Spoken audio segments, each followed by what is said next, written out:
পাহাড়ে কর্মরত সাংবাদিকদের সত্য ও বস্তুনিষ্ঠ সংবাদ প্রচারের কারণে এখানকার প্রকৃত পরিস্থিতি ও অবস্থা জেনে সরকার সময়োপযোগী সিদ্ধান্ত নিতে পারে।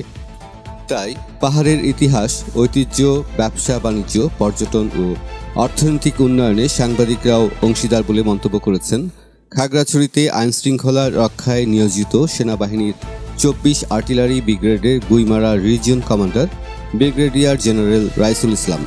সকালে পার্বত্যাঞ্চল প্রেস ক্লাবে সাংবাদিকদের সাথে মত বিনিময়কালে তিনি এই মন্তব্য করেন। মত বিনিময় সভায় অন্যান্যের মধ্যে সিন্ধুছড়ি জোন অধিনায়ক lieutenant colonel Syed Parvez Mostafa, Lakshmichhari zone অধিনায়ক lieutenant colonel Mohammad Tajul Islam, Matiranga zone অধিনায়ক লেফটেন্যান্ট কর্নেল মোহাম্মদ কামরুল হাসান, পার্বত্যাঞ্চল প্রেস ক্লাবের সভাপতি সাইফুর রহমান সজীব, সাধারণ সম্পাদক লোকমান হোসেন, সহ সভাপতি মোবারক হোসেন ও নিজামুদ্দিন সহ অন্যরা উপস্থিত ছিলেন।